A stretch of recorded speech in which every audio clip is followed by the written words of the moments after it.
Para sahabatku, pada kesempatan ini saya ingin mengajakmu untuk merenungkan tentang titik kehidupan. Saya kira kalau kita bicara tentang titik, berarti itu berbicara tentang bagaimana kita bisa berhenti sejenak. Dan di saat kita bisa berhenti sejenak, maka kita bisa melihat hal-hal penting yang terjadi di dalam kehidupan kita. Secara sederhana, kita bisa melihat ada dua titik. Titik yang pertama adalah titik berangkat. Dan titik yang kedua adalah titik terakhir. Ada garis start dan ada garis finish. Saya mencoba untuk mengeksplor ketika saya mengajakmu untuk berbicara tentang titik ini. Dan kita bisa melihat dalam kehidupan kita juga ada dua titik. Titik pertama yang hendak saya sebut adalah titik kelemahan kita. Supaya menjadi personal, bisa dikatakan titik kelemahanku. Masing-masing dari kita mempunyai titik kelemahan ini. Dan ketika kita bicara tentang titik kelemahan kita, tentunya ada daftar yang panjang, di mana kita mempunyai banyak kelemahan. Tentu saya tidak bisa menampilkan daftar list dari kelemahan yang kita miliki yang menjadi titik dari kelemahan kita. Saya ingin menyebut beberapa saja yang bisa jadi menjadi titik kelemahan kita. Yang pertama, ketika kita merasa kita bisa melakukan segala-galanya. Ini menjadi titik kelemahan kita. Padahal kita punya Tuhan yang selalu siap untuk membantu kita. Apapun agamamu, apapun keyakinanmu, apapun kepercayaanmu, kita harus yakin ada kekuatan di luar kita yang membantu kita. Bahkan orang juga bisa mengatakan the universe, alam semesta, juga memberikan pengaruh kepada kehidupan kita. Itulah sebabnya ketika kita merasa bahwa kita bisa mengatasi segala-galanya dengan kekuatan kita sendiri, ini menjadi jebakan bagi kita. Bahwa itu juga menjadi kelemahan bagi kehidupan kita. Yang kedua, yang menjadi titik kelemahan kita adalah ketika hidup kita jauh dari Tuhan. Tentu kita semua tidak ingin jauh dari Tuhan. Bahkan kita terus berusaha dari hari ke hari, dari saat ke saat yang lain, kita ingin selalu dekat dengan Tuhan. Kita tidak mau jauh dari Tuhan. Itulah sebabnya ketika kita merasa jauh dari Tuhan, kemudian disitulah menjadi titik kelemahan kita. Lalu yang ketiga, yang menjadi titik kelemahan kita adalah ketika kita tidak peka.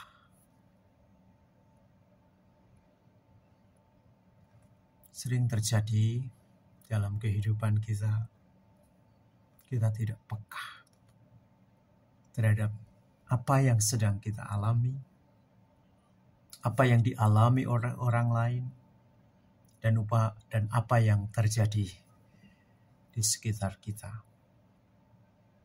Ketika kita tidak peka dengan hal-hal yang tadi saya sebutkan itu, ini bisa menjadi titik kelemahan kita. Lalu yang keempat, yang menjadi titik kelemahan kita adalah ketika kita menjadi pribadi yang egois. Kita hanya mementingkan diri kita sendiri. Dan kita tidak pernah melihat apa yang terjadi pada orang lain. Apa yang terjadi di tengah masyarakat. Ketika kita menjadi egois, justru di situ kita akan melihat bahwa itu adalah salah satu dari titik kelemahan kita. Dan yang kelima, yang menjadi titik kelemahan kita adalah di saat kita berdosa. Saya yakin semua orang yang memiliki dosa yang bersangkutan mempunyai pergulatan yang tidak mudah. Bahkan ketika kita membawa dosa kita ini kemana saja kita pergi, benar-benar membuat hidup kita semakin hari menjadi terbebani. Itulah sebabnya saya melihat kedosaan kita atau perbuatan dosa yang kita lakukan, atau ketika kita merasa sebagai orang yang berdosa, di situ menjadi titik kelemahan bagi hidup kita. Nah, sekarang para sahabat bisa melanjutkan titik kelemahan yang lain yang benar-benar bagi para sahabat itu menjadi titik kelemahanmu. Lalu yang berikutnya, kita mencoba untuk melihat titik kekuatan kita supaya kita menjadi seimbang di dalam hidup ini. Yang pertama yang saya lihat, yang menjadi titik kekuatan kita adalah ketika kita bisa membagikan berkat kepada orang lain. Saya mendengar banyak cerita berkaitan dengan ini. Ketika kita bisa berbagi berkat dengan orang lain, maka apa yang kita dapatkan? Kita mendapatkan banyak kekuatan dari orang lain. Kita mendapatkan semangat dari orang lain.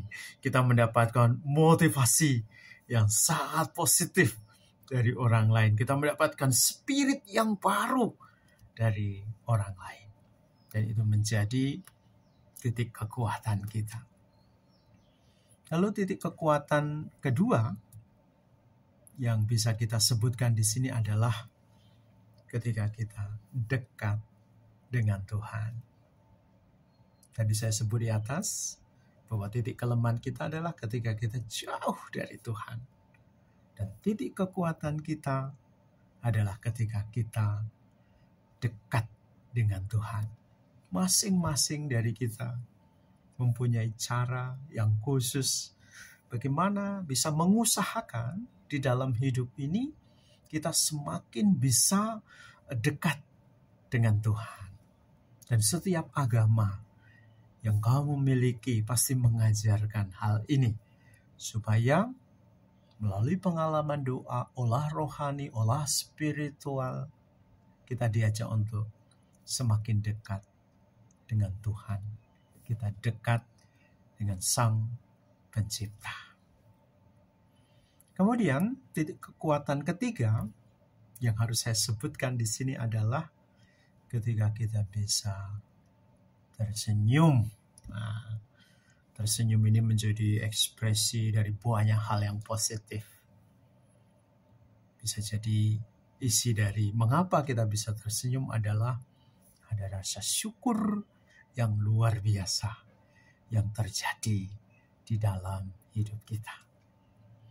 Kemudian titik kekuatan yang keempat adalah ketika kita setia. Tidak mudah untuk menjadi setia. Kita mengalami perjalanan ups and downs tentang kesetiaan ini. Dan banyak orang ketika mulai bicara tentang kesetiaan, wow, banyak kisah, banyak cerita di balik bagaimana kita mencoba untuk menjadi setia. Tapi disinilah saya melihat bahwa kesetiaan itu menjadi titik kekuatan kita. Dan ketika orang setia, bahkan setia dalam hal-hal yang kecil, dia akan dilatih untuk semakin setia dengan hal-hal yang besar. Begitu. Kemudian yang kelima yang menjadi titik dari kekuatan kita adalah ketika kita taat.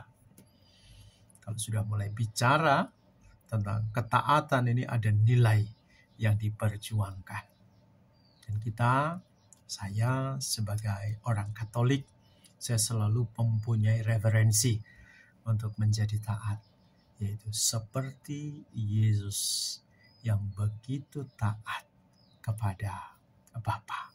Dan itu juga yang diperintahkan oleh Yesus untuk murid-muridnya. Supaya kita menjadi murid-murid yang taat. Dan pada hari ini, para sahabat semua, khususnya dalam gereja Katolik, kita melihat semua itu sesuatu yang indah ketika kita merayakan Hari Raya Tubuh dan Darah Kristus. Kita benar-benar disatukan dalam satu kekuatan. Dan kita mendapatkan sumber yang menyegarkan. Yaitu tubuh dan darahnya. Yang kita rayakan. Ketika kita merayakan perayaan Ekaristi. Bagi saya, ketika pada hari ini bisa merayakan hari raya tubuh dan darah Kristus, saya merasakan betul kasih Tuhan yang begitu besar. Dia memberikan hidupnya, dia memberikan tubuhnya, dia memberikan darahnya, supaya kita makan dan kita minum sampai habis, supaya kita menyatu di dalam kehidupan Yesus itu. Sehingga kita berjalan saat ini, kita berjalan tidak hanya sebagai murid-murid Yesus yang taat, tapi kita telah dipersatukan dalam tubuh mistiknya yang kudus. Begitu saja para sahabatku semua, teruslah berjalan dari setiap titik yang tadi sudah saya sebutkan, tapi penting juga kita harus berhenti. Ketika kita harus berhenti pada suatu titik, supaya perjalananmu bisa dilihat dengan baik dan kamu tidak berjalan menuju hal-hal yang menyesatkan. Begitu saja saya akan memberikan berkat untuk para sahabat semuanya dalam nama Bapa dan Putra, dan Roh Kudus. Amin. You are the best. Bye-bye.